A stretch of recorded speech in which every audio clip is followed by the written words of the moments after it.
Bueno, mucho gusto. Yo soy William Pinzón Gallardo, médico residente de segundo año de Medicina Física y Rehabilitación de la Universidad Nacional de Colombia. Hoy vamos a revisar escoliosis idiopática juvenil y su manejo ortésico. Para esta revisión, pues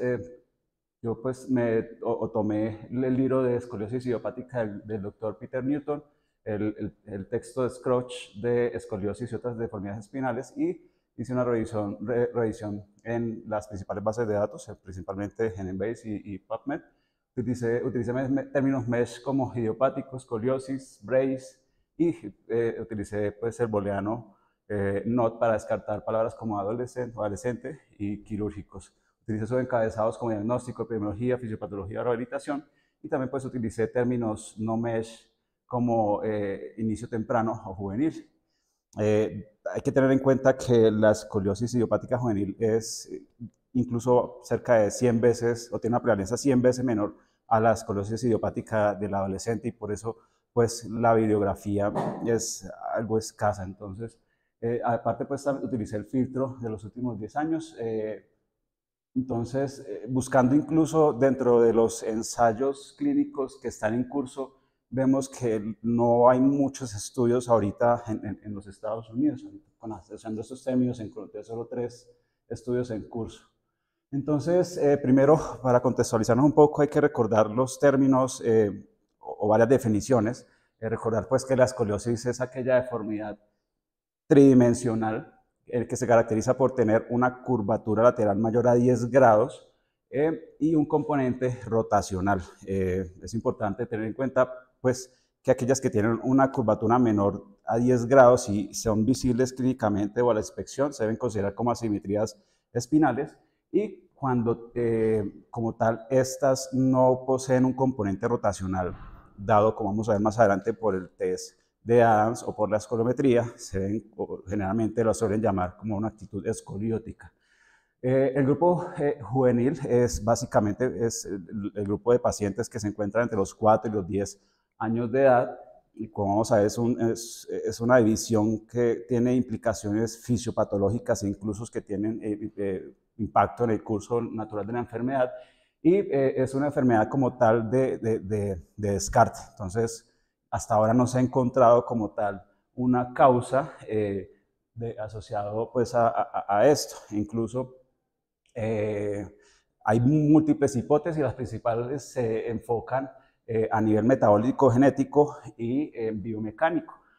Pero pues todos son como tal hallazgos muy aislados, donde todavía no se ha encontrado como con una fuerza epidemiológica importante para que se determine como una correlación causal de la enfermedad. Entonces, a nivel genético, excepto que haya algún patrón familiar, en general no como tal, valga la redundancia, no vamos a encontrar un patrón de herencia autosómica dominante ni ligada al X. Lo que sí se ha visto en algunos pacientes es, por ejemplo, que el polimorfismo de la matrilina 1, que es una proteína que está implicada en la distribución del plano del crecimiento óseo, su polimorfismo va a estar asociado pues a escoliosis idiopática juvenil. Asimismo, pues la calmodulina 1 va a estar, o sea, ha visto en los estudios que está en concentraciones más altas en los músculos que están en la convexidad de la curva. También, pues, quizás pues podamos relacionarlo con el hecho de que en las mujeres, incluso en edad juvenil, en adolescentes y en adultos, es incluso mayor la razón hombre-mujer, es mayor mujer. Quizás se explique por el hecho de que los receptores alfa y beta de los estrógenos tienen un impacto en los grados de la curva, no tanto en la presentación de la curva, pero sí se ha visto que cuando estos tienen mayor impacto y relación con los grados de la curva escoliótica. También se ha visto relación con la melatonina pues, en los pacientes en los que se hace resección de la glándula pineal, o cuando estos pacientes tienen niveles bajos de receptores 2 de la melatonina, o aquellos pacientes que tienen déficit de la hidroxilasa 1 de triptófano, que está pues, implicado en la vía metabólica y la síntesis de la melatonina.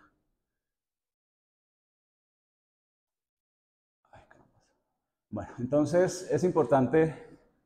esto tiene una animación. Bueno, es importante recordar que las vértebras se comportan como una palanca de primer grado, donde tiene componentes óseos rígidos y unos componentes que son relativamente elásticos dados por la cápsula articular, por el disco intervertebral y los componentes ligamentarios principalmente de la columna posterior, que entre otras nos van a dar soporte en el plano sagital y nos van a prevenir junto con el ligamento longitudinal anterior, perdón, ligamento longitudinal posterior y complejo ligamentario de la columna posterior, nos van a prevenir pues que haya una hiperflexión antiergonómica. Entonces, los estudios han demostrado que en pacientes que están bajo un contexto genético, metabólico, como vimos ahorita, y presentan flexiones antiergonómicas, valga la redundancia, van a causar cambios ultraestructurales y citológicos en la columna posterior, en el complejo ligamentario de la columna posterior, de tal modo que va a haber un momento en que van a ceder y van a provocar esa asimetría, esa desviación de la columna, tanto en el eje longitudinal como a nivel rotacional, y pues en algunos casos también van a haber cambios a nivel de las lordosis de las columnas. Entonces, respecto a la epidemiología, en general la escoliosis idiopática en general, si lo metemos todos dentro de un mismo grupo, las escoliosis idiopáticas son la causa más frecuente de todas las escoliosis, pero si discriminamos por edades, al tomar en la edad entre 8, 16, 17 años, el 80% de estas escoliosis idiopáticas pues va a ser pues, en este grupo de adolescentes. Y si los tomamos pues, en el grupo de los 4 a los 10 años, vamos a ver que estas escoliosis idiopáticas o este grupo es causante hasta el 15% de las escoliosis idiopáticas. Como les comenté, conforme más se acerca a la edad de adolescente, más aumenta esa razón hombre-mujer. Incluso pues comenzamos cerca de los 4 años una razón hombre-mujer de 1 a 1 y conforme se acerca a los 10 años esa razón puede llegar incluso 1 a 8. La edad de diagnóstico promedio de los hombres es a los 5 años, en las mujeres a los 7 años y se sabe que cerca del 70-90% de los casos van a progresar. Este es un dato muy importante para tener en cuenta más adelante. Entonces, como les comentaba, la prevalencia es bastante baja. Entonces, pues dentro de la búsqueda encontré este artículo publicado por Spine Journal en el 2022 por el grupo de cirugía de la Universidad de Hirosaki en Japón. Ellos pues querían determinar la incidencia y la prevalencia de la escoliosis de inicio temprano, que es como más encontramos en la literatura agrupada las escoliosis antes de los 10 años. Entonces, ellos utilizaron una metodología pues, de cohortes, con un estudio de cohortes multicéntrico retrospectivo, incluyeron pacientes con diagnóstico de escoliosis de inicio temprano o antes de los 10 años, y la recolección la hicieron entre enero del 2000 hasta diciembre del 2020. Recolectaron una muestra total de cerca de 2.295.929 pacientes, y de estos encontraron que había 469 pacientes que tenían escoliosis temprana o de inicio temprano. El 48% eran hombres y el 51% eran mujeres. Ellos establecieron una incidencia anual de 0.19 y una prevalencia de 0.77. La edad de presentación más frecuente se va a los 6 años, y lo importante acá es que de estos 469 niños con diagnóstico de escoliosis de inicio temprano, miremos que el 37% de los niños tenían escoliosis idiopática juvenil y el 40%, o sea, incluso un poco más frecuente en este grupo de edad, era más frecuente la escoliosis de origen neuromuscular. Entonces, como les comentaba, es importante esta división de edades, porque hay unos patrones de crecimiento que son diferenciales en estos rangos de edades de infantil, de juvenil y de adolescentes. Entonces, vamos a ver que, por ejemplo, una meta muy importante de alcanzar en el manejo de la escoliosis idiopática juvenil y en general de la escoliosis idiopática es alcanzar una longitud entre T1 y S1 que sea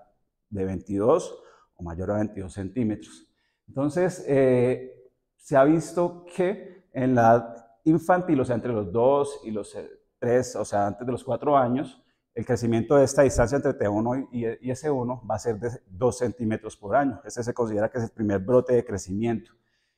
Luego, en la edad juvenil, vamos a tener un crecimiento de esta distancia T1-S1 de 1 centímetro al año, y luego durante la adolescencia el crecimiento va a ser de 2 centímetros año. Entonces va a haber como un ligero enlentecimiento durante la época juvenil y nuevamente en la adolescencia va a producirse otra vez un brote de crecimiento. Entonces, en este contexto debemos tener en cuenta que el principal crecimiento de la cantidad de alvéolos se da entre los 8 y los 10 años. Desde esa edad más o menos se establece la cantidad total de los alvéolos que vamos a tener en todo el resto de la vida. Y asimismo, el crecimiento, vamos a tener un crecimiento durante la edad infantil que va a ser hasta los 4 o 5 años, vamos a tener un volumen o un tamaño de la caja torácica que va a estar el 30% del tamaño total, y a cerca de los 10 años vamos a tener el 50% del tamaño total de la caja torácica. Entonces, los autores consideran que como tal, entonces debemos ver estos tres aspectos como caja torácica, la distancia o la longitud de la columna vertebral y el desarrollo pulmonar y alveolar como una triada, porque si hay un compromiso como tal de la caja torácica y en la longitud de la columna torácica y lumbar, pues vamos a tener compromiso en el crecimiento asimismo de los alvéolos. Entonces, esto tiene repercusiones clínicas. Entonces, asimismo vamos a tener una disminución del volumen pulmonar, un patrón de restricción pulmonar, un aumento de la fuerza de los músculos respiratorios que nos van a condicionar que pues haya hipoxemia, que aumente el trabajo respiratorio, y pues al disminuir la cantidad de alvéolos y los capilares alveolares, asimismo puede pues aumentar la presión pulmonar y puede condicionar un cor pulmonare, y que incluso pues esto empeora tanto la hipoxemia, el trabajo respiratorio, y nos pueden llevar tanto a una situación de una falla cardíaca de origen derecho y una falla descrita como torácica, que es como descrita pues la incapacidad del tórax para permitir una respiración adecuada y un crecimiento adecuado para la edad. Entonces, las principal forma en cómo dividimos las escoliosis pues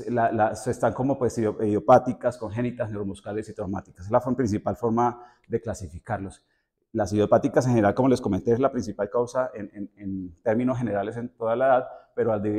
estas mismas, pues por los que le acabo de comentar, pues debemos dividirlas en infantil, juvenil y adolescente. La juvenil, por ejemplo, es la que encontramos entre los 4 y los 10 años. Recientemente hay autores que recomiendan hacer una nueva clasificación de las escoliosis de origen temprano. Ellos recomiendan pues ponerle nombre y apellidos pues, a las escoliosis. Entonces, en el caso que pues, de hoy pues, sería una escoliosis, por ejemplo, infantil o entre los 4 y los 10 años, la de etiología idiopática, que el segundo condicionante pues sea la curva mayor por el ángulo de Cobb, también un tercer condicionante por la cifosis y un condicionante adicional que es opcional, que está dado por la progresión anual. Si tiene una progresión anual de menos de 10 grados, si es mayor o entre 10 y 20 grados, si la progresión es mayor de 20 grados al año. Esta, pues lo que se ha encontrado es que tiene una buena confiabilidad intra e interobservador, y pues a futuro pues se recomienda pues que al momento pues de hacer tanto a nivel investigativo, epidemiológico y tanto registros clínicos haya más homogeneidad con ayuda de esta nueva clasificación.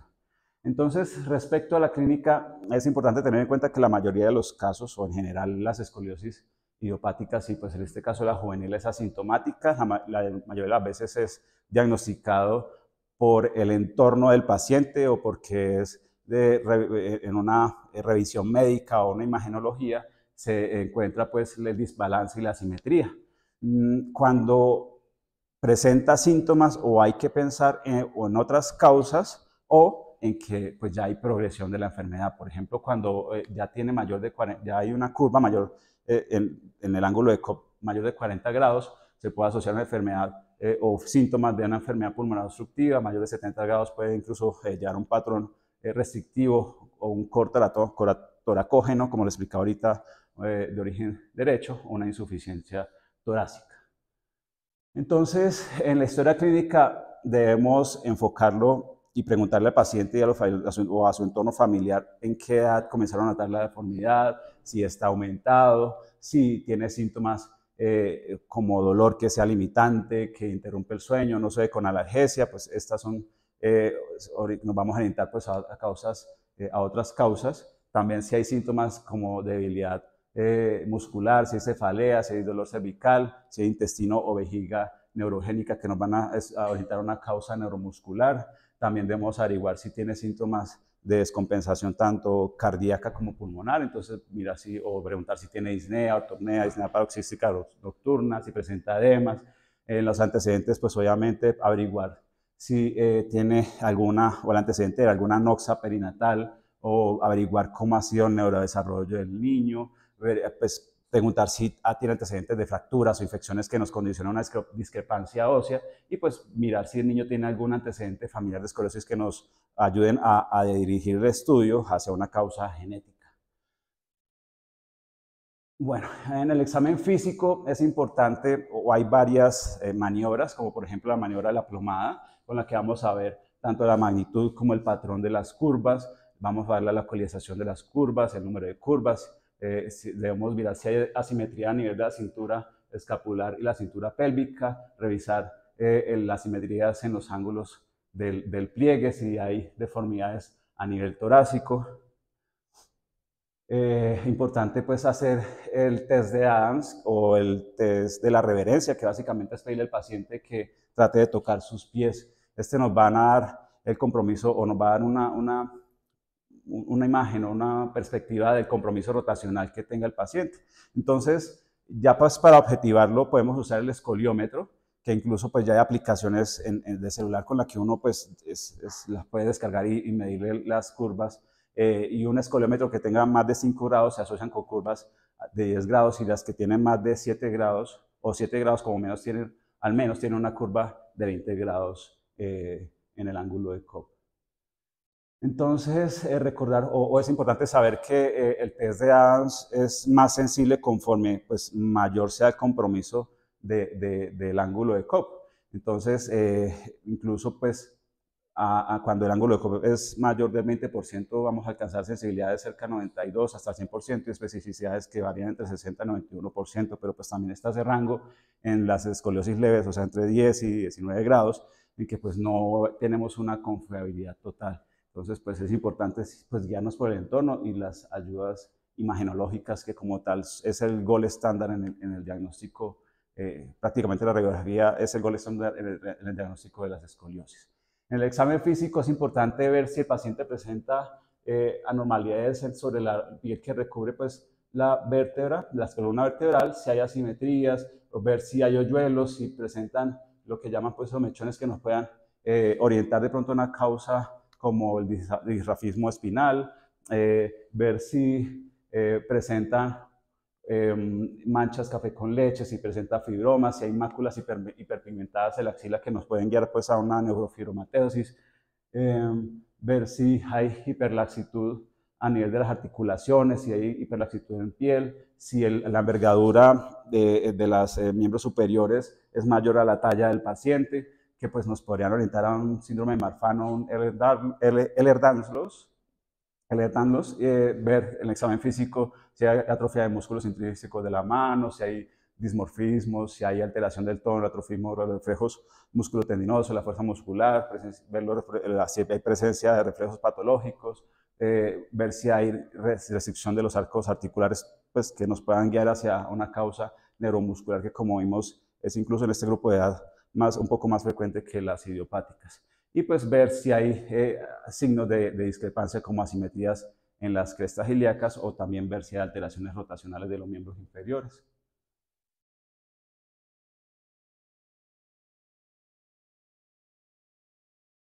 Ok, entonces, como les comentaba, la radiografía es el gol estándar en el diagnóstico y el seguimiento de la escoliosis idiopática juvenil. Entonces, pero pues lo que se ha visto es que si se le hace pues radiografías muy frecuentes o de forma seguida a los pacientes, a estos niños o a este grupo de edad, aumenta el riesgo de tumores como a nivel de tejidos blandos como los gonadales, a nivel de las mamas o a nivel de tiroides. Entonces, últimamente pues se ha establecido que estos deben ser irradiados con una microdosis, que incluso microdosis pues, de la irradiación, que nos llevan a disminuir, valga la redundancia, la irradiación hasta 40, 45 veces, y por tanto pues disminuye el riesgo de estas patologías. En caso que no sea posible realizar estas técnicas radiológicas con microdosis, se recomienda que el paciente tome la imagen en póster anterior o con protección a nivel de tiroides y de la cintura pélvica. La recomendación respecto a los seguimientos es, bueno, inicialmente se hace el estudio radiológico al inicio. Los autores recomiendan que se haga el estudio radiológico ya cuando el niño le hayan entregado el brace, y luego cada 6 meses para vigilar la evolución del paciente. Bueno, entonces la radiografía como tal nos va a servir, como les comentaba, para confirmar, para ver el patrón de la curva y para ver la magnitud de la curva. Entonces vamos a hacer pues el ángulo de Cobb, que pues es, en esta pues tenemos que medir o ver cuál es la vértebra que tiene mayor desviación en el eje vertical, que como tal va a ser definida como la vértebra apical. A continuación pues definimos las vértebras límites tanto superior o craneal, o la vértebra límite inferior o caudal. Entonces esta se define pues como la vértebra que tiene mayor inclinación en estos planos. Y vamos a trazar una línea tangencial por los platillos superiores de tanto la vértebra superior como la vértebra inferior. Y pues cuando se cruzamos estas líneas, estas tangenciales, vamos a obtener los ángulos de Cobb que se puede obtener, y la recomendación de los radiólogos es que se obtenga directamente, o lo que uno más ve en la práctica es que se hace una perpendicular a estas tangenciales y obtenemos el ángulo de Cobb, que es prácticamente como, por decirlo así, indirecto. Entonces, podemos establecer también cuál es la curva primaria, que generalmente es la curva más grande, que es la curva que pues también se desarrolla primero, y a partir de esta se puede desarrollar una curva compensatoria secundaria, que generalmente es más pequeña. También es importante determinar el test de escoliosis para ver si las curvas son reductibles o no, y esto pues es importante, pues obviamente una curva que sea no reductible, que ya esté estructurada, pues ya sabemos que pues el enfoque va a ser diferente y va a ser más de prevención de progresión de la curva más que de corrección. Entonces, ¿cómo definimos una curva que sea reductible? Pues es aquella curva que ante la inclinación lateral, en la orientación o dirección de la curva que estamos, por ejemplo, en este caso, la orientación de la curva que pues estamos estudiando, ella reduzca a menos de 25 grados. Este ejemplo, por ejemplo, este ejemplo, acá de base tenemos un ángulo de Cobb de 58 grados a nivel torácico alto, y a nivel toracolumbar un ángulo de 32 grados. Cuando hacemos una inclinación lateral, vemos que reduce a 32 grados el ángulo de Cobb de la curva torácica, o sea, no reduce menos de 25 grados, por lo tanto, pues es una curva que está estructurada, y la curva lumbar, al hacer pues la inclinación en su orientación, va a reducir a 15 grados, o sea, es una curva que no está estructurada. Bueno,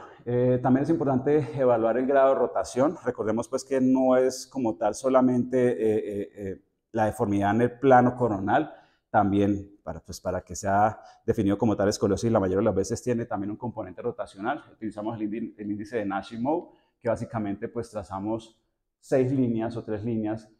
a nivel de las vértebras. El artículo original dice que 6 líneas, bueno, en total nos dan, pues medimos entonces los pedículos, y los dos pedículos los encontramos simétricos, que no tocan pues ni las líneas ni el borde de la vértebra, entonces se considera que es neutral. Ya cuando comienza a tocar la primera línea y el pedículo contralateral toca el borde de la vértebra, consideramos que está en un grado 1. Si ya comienza a desaparecer el pedículo contralateral y el pedículo pues que tenemos de referencia ya cruza la primera línea, tenemos un grado 2. Ya cuando este pedículo de referencia está en la línea media y el pedículo contralateral ya desaparece, consideramos que está en un grado 3, y ya definitivamente cuando cruza la línea media consideramos que pues la rotación tiene un grado 4. También es importante, obviamente, pues dentro de todo el enfoque, evaluar la maduración hay muchos o varios modos de evaluar la maduración. Quizás los que más han estudiado, o el que más ha estudiado ha sido el signo de Riser, que es en el que pues, estudiamos los núcleos de osificación de la cresta ilíaca. Dividimos la cresta ilíaca desde lateral hacia medial en 4 porciones, cada porción corresponde a un 25%, de modo que pues, en la más lateral corresponde 25%, en el segundo cuarto, cuando el núcleo de osificación alcanza ahí, consideramos que está al 50%, ya pues en el 3/4 está en el 75%, y pues cuando completa la cresta ilíaca ya está en el 100% de osificación, y el grado 5, que es cuando el núcleo de osificación ya se fusiona completamente con el hueso. Entonces, esta escala la describió inicialmente el doctor Joseph Riser por allá en los inicios de los años 60, casi terminando en los años 50, y cerca de los años 80 fue que se describió pues, la asociación que tenían este signo de Riser con la maduración o con la madurez ósea. Pero pues lo que se ha encontrado, o hay algunos estudios que han demostrado como tal que el Riser subestima los periodos iniciales o hasta un 20% de los casos en los que inicia ese brote de crecimiento en los pacientes. Entonces, se está recién proponiendo que se use la escala de Sanders, que es un poco más compleja, que nos mide el desarrollo de los núcleos de osificación epifisiario en los metacarpianos y las falanges. Entonces, en Riser lo que se usa es que, como vamos a ver, el tratamiento ortésico en general, aunque pues es raro que un niño antes de los 10 años ya tenga estos grados de maduración, pero en general un Riser menor entre 0 y 2 son los que son susceptibles de tratamiento ortésico, y que los que tengan un Sanders de máximo 4 también pues son susceptibles de un tratamiento ortésico. Respecto a la resonancia magnética, pues siempre se ha traído o se ha extrapolado el enfoque que se hace en la idiopática, en la esclerosis idiopática del adolescente, donde dice que la resonancia solamente se toma si hay hallazgos clínicos o al examen físico de alguna patología subyacente. Pero se ha visto, por ejemplo, y el enfoque ahorita que se hace con la esclerosis idiopática juvenil es que sea tomada de forma rutinaria. Por ejemplo, este estudio que fue publicado en el 2016 por el BMS de desórdenes musculoesqueléticos, quería buscar cuál era la prevalencia de anomalías intraspinales en la población juvenil con escoliosis idiopática. Ellos hicieron un estudio transversal, reclutaron 504 pacientes con diagnóstico de escoliosis idiopática juvenil y escoliosis idiopática infantil. Y establecieron que casi el 19%, el 18,7% tenían alguna alteración neural, alguna anomalía neural, principalmente en la malformación de Arnold-Chiari. Entonces, esto es importante porque casi que podemos decir que cerca de 2 de cada 10 pacientes va a tener una causa que es potencialmente tratable, y no sencillamente debemos quedarnos en tomarle radiografía y el niño pues tiene su patología de base que pudiera ser tratada. Estos hallazgos son coincidentes con la literatura, que incluso van desde el 13% de incidencia de hallazgos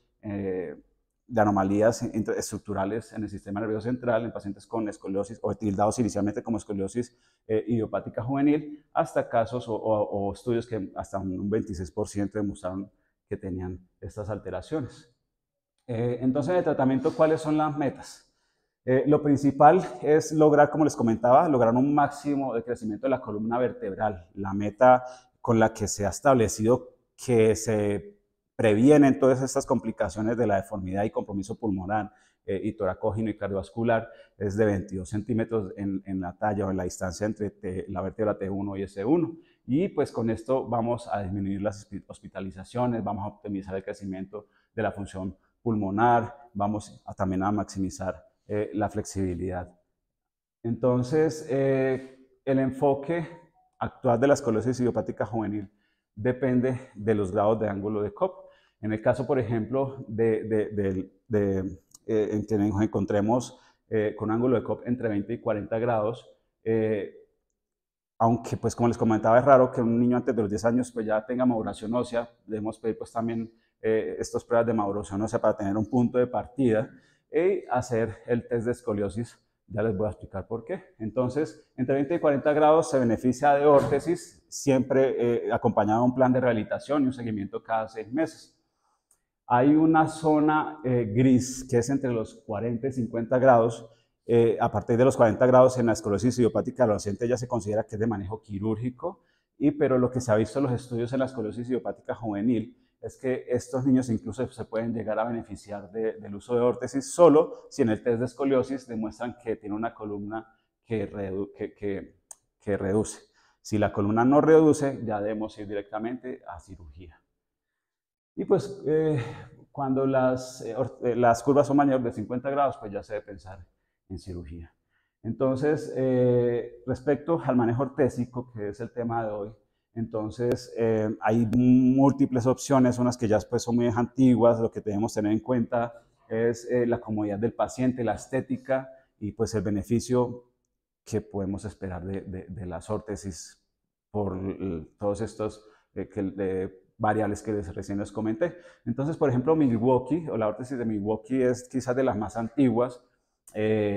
Ella pues es una órtesis rígida que es multisegmentada, con un cierre dorsal, se caracteriza porque tiene estas dos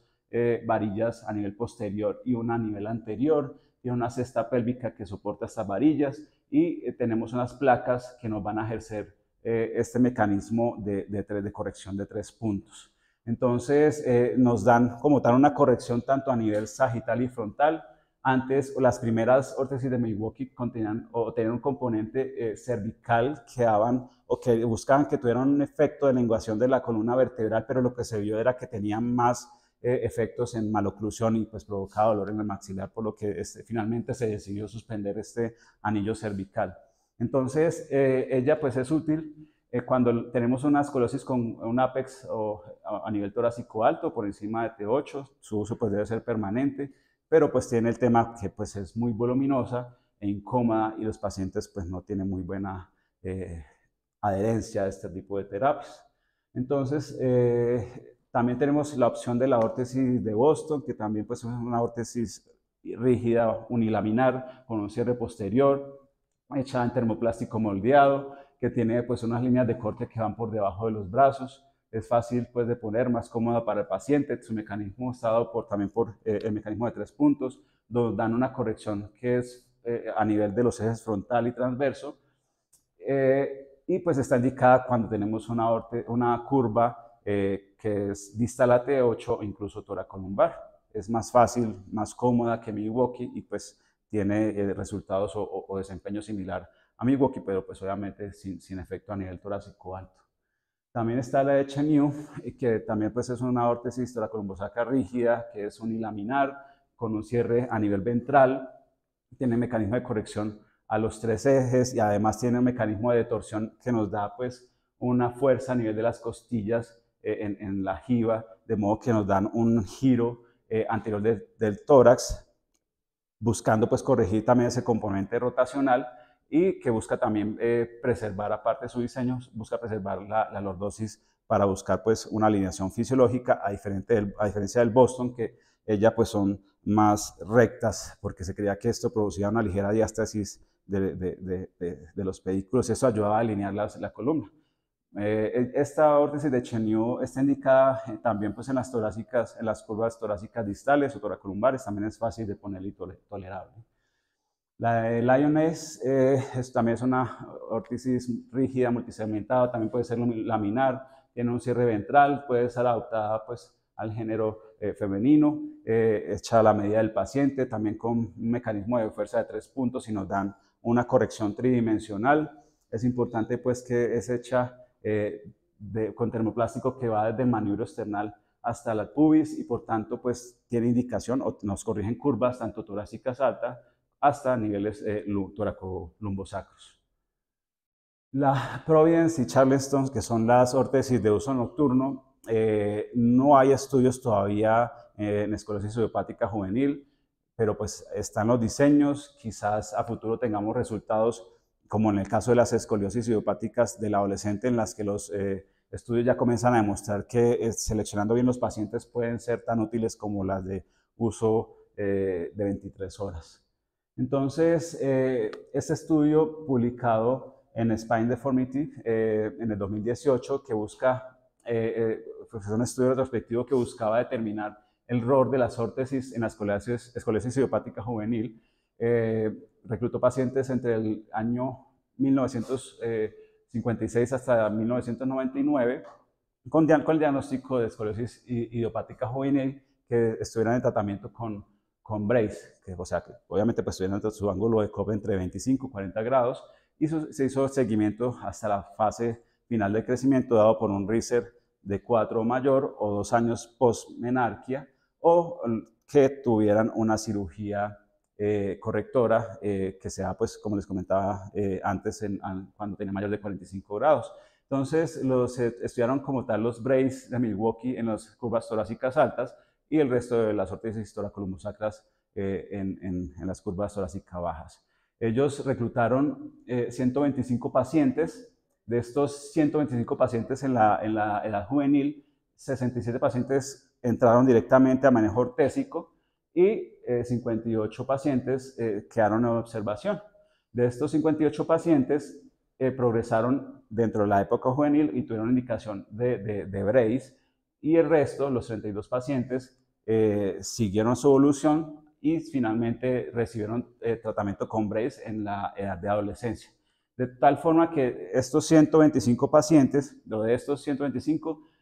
vieron en el estudio que 56 pacientes evitaron la cirugía y la progresión, pero el 69% sí tuvieron progresión y llegaron a cirugía. Y pues estos hallazgos también son pues muy concordantes con los estudios que hay al respecto, que varían con una tasa de éxito entre el 50 o algunos hasta el 63%.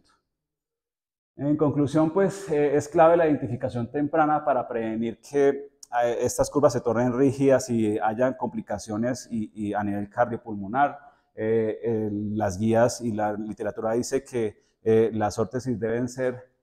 indicadas y formuladas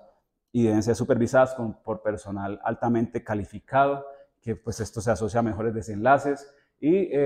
también pues el objetivo principal es buscar el máximo desarrollo de la triada que les comentaba, tórax, pulmón y columna, y pues para corregir siempre debemos pensar en 3 dimensiones. Muchas veces incluso recibimos, hemos visto que recibimos órtesis espinales que solamente tienen un componente de corrección en el plano coronal y no corrigen como tal la rotación, entonces pues obviamente no va a ser una corrección pues adecuada. Este proceso, pues como les comentaba, siempre debe ser acompañado de un proceso de rehabilitación y pues es importante pues continuar los estudios al respecto. Entonces esto era básicamente lo que tenía para revisar.